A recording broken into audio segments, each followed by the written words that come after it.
ਕਹਾਣੀ ਮਿੱਧੇ ਹੋਏ ਫੁੱਲ ਭਾਗ ਤੀਸਰਾ।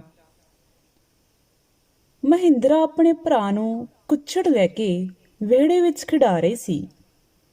ਮੇਰੇ ਪਿੱਛੇ ਇੱਕ ਝੱਲੀ ਜਿਹੀ ਮੁਟਿਆਰ ਨੂੰ ਆਉਂਦੀ ਤੱਕ ਕੇ ਉਹ ਕੁਝ ਡਰੀ ਤੇ ਕੁਝ ਹੈਰਾਨ ਵੀ ਹੋਈ। ਪਰ ਜਦ ਮੈਂ ਉਸਨੂੰ ਸਾਰੀ ਗੱਲ ਸਮਝਾਈ ਤਾਂ ਕਿਸੇ ਹੱਦ ਤੱਕ ਉਸਦਾ ਤੌਖਲਾ ਦੂਰ ਹੋ ਗਿਆ। ਸਹਿਮੀ ਹਰਨੀ ਵਾਂਗ ਉਹ ਮੁਟਿਆਰ ਚੁੱਪ ਚਪਾਤੀ ਇੱਕ ਪਾਸੇ ਜਾ ਕੇ ਖੜੋ ਗਈ। ਮੈਂ ਮਹਿੰਦਰਾ ਨੂੰ ਚੇਤਾਵਨੀ ਕੀਤੀ ਕਿ ਇਸਨੂੰ ਨੁਹਾ ਧੁਆ ਕੇ ਕੱਪੜੇ ਬਦਲਾਏ ਤੇ ਨਾਲ ਉਸਦਾ ਸਿਰ ਵਾਹੇ। ਮੇਰੀ ਆਗਿਆ ਅਨੁਸਾਰ ਮਹਿੰਦਰਾ ਨੇ ਉਸਨੂੰ ਨਹਾਉਣ ਕਮਰੇ ਵਿੱਚ ਲੈ ਜਾ ਕੇ ਨੁਹਾਇਆ ਆਦਿ। ਸੁਦੈਣ ਨੇ ਬਿਨਾਂ ਹੀਲ ਜੁਲ ਕੀਤੇ ਸਭ ਕੁਝ ਕੀਤਾ। ਥੋੜ੍ਹੀ ਦੇਰ ਬਾਅਦ ਜਦੋਂ ਮੇਰੇ ਸਾਹਮਣੇ ਆਈ ਤਾਂ ਮੈਨੂੰ ਪਛਾਣਨ ਵਿੱਚ ਭੁਲੇਖਾ ਜਿਹਾ ਲੱਗਣ ਲੱਗਾ, ਜਿਵੇਂ ਉਹ ਬੜੀ ਬੀਬੀ ਰਾਣੀ ਜਾਪਦੀ ਸੀ। ਰੰਗ ਵੀ ਉਸਦਾ ਖਾਸਾ ਲਿਸ਼ਕ ਪਿਆ ਸੀ, ਪਰ ਅੱਖ ਪੁਤਲੀਆਂ ਨੂੰ ਜਦੋਂ ਡਰਾਉਣੇ ਜਿਹੇ ਢੰਗ ਨਾਲ ਫੇਰਦੀ ਹੋਈ ਉਹ ਇੱਧਰ ਉੱਧਰ ਤੱਕਦੀ ਤਾਂ ਮੈਨੂੰ ਉਸ ਪਾਸੋਂ ਡਰ ਆਉਣ ਪੈਂਦਾ। ਘੜੀ ਮੁੜੀ ਉਹ ਚੁਕੰਨੀ ਹੋ ਕੇ ਇਸ ਤਰ੍ਹਾਂ ਤਿਆਰ ਹੋ ਖਲੋਂਦੀ ਜਿਵੇਂ ਹੁਣੇ ਕੋਈ ਨਾ ਕੋਈ ਉਦਮੂਲ ਖੜਾ ਕਰ ਦੇਵੇਗੀ। ਪੋਟਲੀ ਉਸਨੇ ਉਵੇਂ ਹੀ ਕੱਚੇ ਮਾਰੀ ਹੋਈ ਸੀ। ਉਸਦਾ ਇਹ ਤੱਕਣ ਢੰਗ ਵੇਖ ਕੇ ਮਹਿੰਦਰਾ ਡਰ ਨਾਲ ਸੁੰਗੜਦੀ ਜਾ ਰਹੀ ਸੀ ਤੇ ਕਾਕੇ ਨੂੰ ਵਧੇਰੇ ਕੁੱਟ ਕੇ ਮੋਢੇ ਨਾਲ ਲਾ ਲੈਂਦੀ ਸੀ। ਇਸ ਦਾ ਇੱਕ ਕਾਰਨ ਇਹ ਵੀ ਸੀ ਕਿ ਸੁਦੈਣ ਕਾਕੇ ਵੱਲ ਕੁਝ ਇਸ ਤਰ੍ਹਾਂ ਤੱਕਦੀ ਜਿਵੇਂ ਹੁਣੇ ਉਸਨੂੰ ਮਹਿੰਦਰਾ ਪਾਸੋਂ ਖੋਹ ਲਵੇਗੀ। ਮੈਂ ਮਹਿੰਦਰਾ ਨੂੰ ਉਸ ਵੱਲੋਂ ਤਸੱਲੀ ਦਿੰਦਿਆਂ ਤਾਕੀਦ ਕੀਤੀ ਕਿ ਉਸਨੂੰ ਬੁਲਾਉਣ ਚਲਾਉਣ ਦਾ ਯਤਨ ਕਰੇ ਤੇ ਆਪ ਮੈਂ ਹੱਟੀ ਵੱਲ ਤੁਰ ਪਿਆ। ਮੈਨੂੰ ਭਰੋਸਾ ਸੀ ਕਿ ਉਹ ਜ਼ਰੂਰ ਬੋਲਣ ਲੱਗ ਪਵੇਗੀ। ਮੈਂ ਉਸਦੇ ਮੂੰਹੋਂ ਕੁਝ ਵਾਕ ਸੁਣ ਜੋ ਚੁੱਕਾ ਸਾਂ। ਮੇਰਾ ਸਾਰਾ ਦਿਨ ਉਸੇ ਬਾਬਤ ਸੋਚਦਿਆਂ ਬੀਤਿਆ। ਕਦੇ ਖਿਆਲ ਕਰਦਾ ਕਾਹਨੂੰ ਰਾਹ ਜਾਂਦੀ ਬਲਾ ਗੱਲ ਪਾ ਬੈਠਾ, ਨਾ ਜਾਣੀਏ ਕੋਈ ਉਪੱਦਤ ਖੜਾ ਕਰ ਦੇਵੇ। ਕਦੀ ਖਿਆਲ ਆਉਂਦਾ ਜੇ ਉਸਦੇ ਹੋਸ਼ ਹਵਾਸ ਠੀਕ ਹੋ ਜਾਣ ਤਾਂ ਮੈਨੂੰ ਕਿੰਨੀ ਖੁਸ਼ੀ ਹੋਵੇਗੀ। ਉਸਨੂੰ ਕਿਸੇ ਡਾਕਟਰ ਨੂੰ ਦਿਖਾਵਾਂਗਾ। ਪਰ ਮਤਾ ਘਰ ਜਾਣ ਤੋਂ ਪਹਿਲਾਂ ਹੀ ਨਾ ਕੁਝ ਕਰ ਬੈਠੀ। ਇਸ ਤੋਂ ਛੁੱਟ ਮੈਂ ਸ਼ਾਮ ਨੂੰ ਬੀਬੀ ਹੋਰਾਂ ਨੂੰ ਵੀ ਹਸਪਤਾਲੋਂ ਲੈਣ ਜਾਣਾ ਸੀ। ਇਸ ਲਈ ਇਸ ਵਕਤੇ ਹੀ ਦੁਕਾਨ ਬੰਦ ਕਰਕੇ ਘਰ ਤੁਰ ਪਿਆ। ਘਰ ਮੁੜਿਆ ਹੀ ਸੀ ਤਾਂ ਉੱਤੋਂ ਦਗੜ ਦਗੜ ਦੇ ਉਤਰਨ ਦੀ ਆਵਾਜ਼ ਆਈ, ਨਾਲ ਹੀ ਇੱਕ ਚੀਕ, ਹਾਏ ਕਾਕੇ ਨੂੰ ਲੈ ਗਈ, ਮੈਂ ਅਜੇ ਹੁਣੇ ਪੰਘੂੜੇ ਵਿੱਚ। ਮੈਨੂੰ ਵੇਖ ਕੇ ਮਹਿੰਦਰਾ ਮੇਰੀ ਬਾਂਹ 'ਚ ਝੋਲਦੀ ਹੋਈ ਹੋਰ ਵੀ ਉੱਚੀ ਉੱਚੀ ਕਹਿਣ ਲੱਗੀ, ਬਾਊ ਜੀ ਛੇਤੀ ਦੌੜੋ, ਕਾਕੇ ਨੂੰ ਲੈ ਗਈ। ਮੇਰਾ ਉੱਤਰਲਾ ਸਾਹ ਉੱਤੇ ਤੇ ਹੇਠਲਾ ਹੇਠੇ ਰਹਿ ਗਿਆ। ਜਾ ਜਾਂਦੀ ਏ, ਭਾਵੇਂ ਮੁੰਡਾ ਵੀ ਗਿਆ। ਅੱਖਾਂ ਅੱਗੇ ਹਨੇਰਾ ਛਾ ਗਿਆ। ਮੈਂ ਬਾਹਰ ਵੱਲ ਉੱਠ ਨੱਸਿਆ ਤੇ ਮੇਰੇ ਪਿੱਛੇ ਪਿੱਛੇ ਮਹਿੰਦਰਾ ਵੀ। ਬੂਹਿਓਂ ਪੈਰ ਕੱਢਿਆ ਹੀ ਸੀ ਕਿ ਪਿਛਲੀ ਕੋਠੜੀ ਵਿੱਚ ਮੈਨੂੰ ਕਿਸੇ ਦੇ ਉੱਚੀ ਉੱਚੀ ਹੱਸਣ ਦੀ ਆਵਾਜ਼ ਆਈ। ਉੱਧਰ ਵੇਖ ਕੇ ਮਹਿੰਦਰਾ ਅੰਦਰ ਕੌਣ ਹੈ ਕਹਿ ਕੇ ਮੈਂ ਪਿਛਲੇ ਅੰਦਰ ਵੜਿਆ। ਅੰਦਰ ਜਾ ਕੇ ਮੈਂ ਕੁਝ ਡਿੱਠਾ। ਉਸਨੇ ਮੈਨੂੰ ਚਕਰਾ ਦਿੱਤਾ। ਉਹੀ ਸੁਦੈਣ ਸੀ। ਕਾਕਾ ਉਸਦੀ ਗੋਦੀ ਵਿੱਚ ਸੀ ਤੇ ਉਸਦਾ ਸੱਜਾ ਥਣ ਕਾਕੇ ਦੀਆਂ ਬੁੱਲੀਆਂ ਵਿੱਚ। ਉਹ ਚੁੰਘ ਰਿਹਾ ਸੀ ਤੇ ਉਹ ਹੱਸ ਰਹੀ ਸੀ। ਆਪਣੀ ਪੋਟਲੀ ਉਸਦੇ ਬਾਂਹ ਹੇਠ ਦਬਾਈ ਹੋਈ ਸੀ।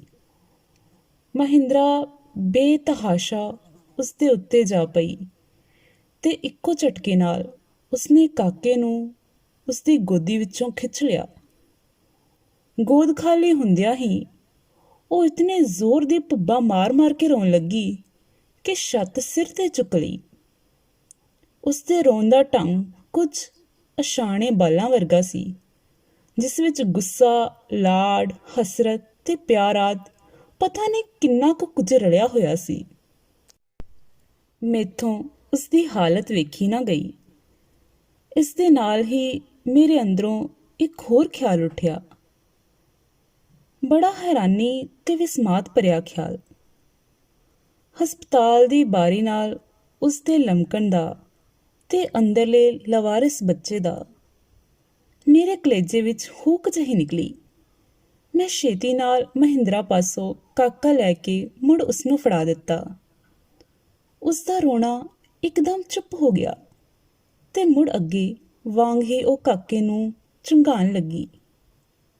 ਫਿਰ ਮੈਨੂੰ ਖਿਆਲ ਆਇਆ, ਸ਼ੁਦੈਨ ਦਾ ਦੁੱਧ ਕਾਕੇ ਨੂੰ ਕੋਈ ਨੁਕਸਾਨ ਨਾ ਕਰੇ, ਪਰ ਉਸ ਵਿੱਚ ਮੈਨੂੰ ਕੋਈ ਪਾਗਲਪੁਣੇ ਦਾ ਚਿੰਨ੍ਹ ਨਹੀਂ ਸੀ ਜਾਪਦਾ।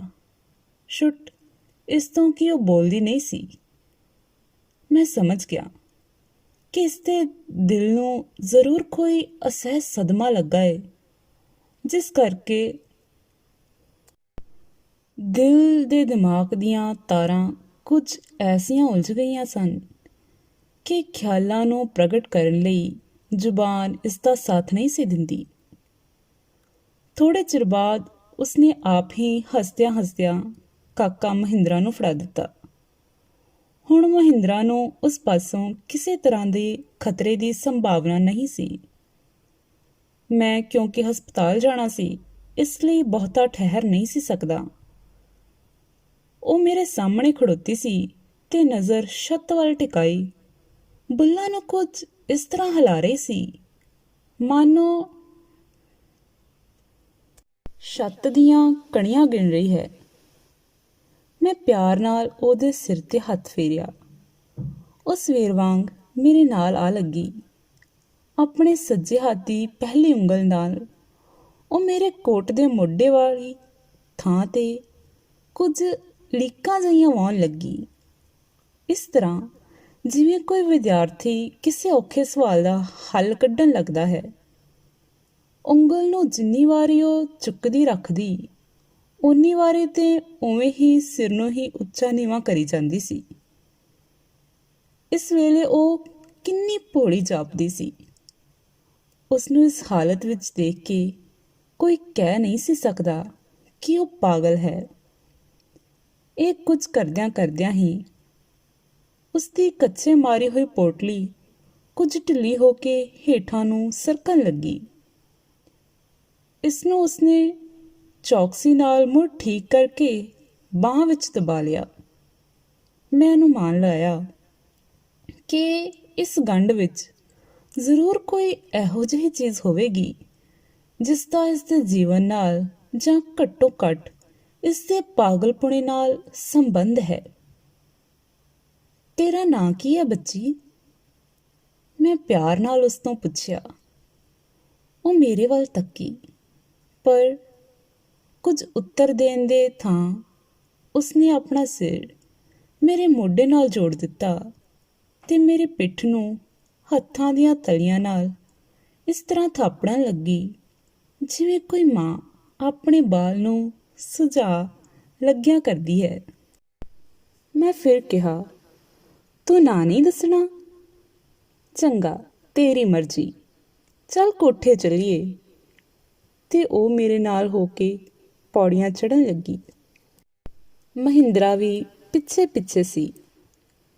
ਮੈਂ ਉਸਦੇ ਵਰਤਾਓ ਤੋਂ ਇੰਨਾ ਜ਼ਰੂਰ ਸਮਝ ਗਿਆ ਸੀ ਕਿ ਇਹ ਹਰ ਇੱਕ ਕਹੀ ਹੋਈ ਗੱਲ ਨੂੰ ਸਮਝ ਸਕਦੀ ਹੈ।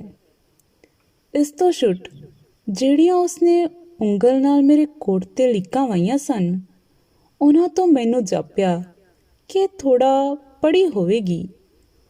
ਉਸਦਾ ਲਿਖਣ ਢੰਗ ਕੁਝ ਐਦਾਂ ਦਾ ਹੀ ਮਾਲੂਮ ਹੁੰਦਾ ਸੀ। ਉੱਪਰ ਜਾ ਕੇ ਉਹ ਮੰਜੇ 'ਤੇ ਬੈਠ ਗਈ ਤੇ ਇਸ ਤੋਂ ਬਾਅਦ ਆਪਣੀ ਗੰਢ ਸਿਰ ਹੇਠ ਦੇ ਕੇ ਲੰਮੀ ਪੈ ਗਈ। ਪਈ ਉਹ ਕਦੇ ਕੂਣੀਆਂ ਹਿਲਾਉਂਦੀ, ਕਦੇ ਦੰਦਾਂ ਨਾਲ ਨਹੁੰ ਟੁੱਕਣ ਲੱਗਦੀ, ਕਦੇ ਨਵੇਂ ਪਾਏ ਹੋਏ ਕੱਪੜਿਆਂ ਨੂੰ ਹੈਰਾਨੀ ਨਾਲ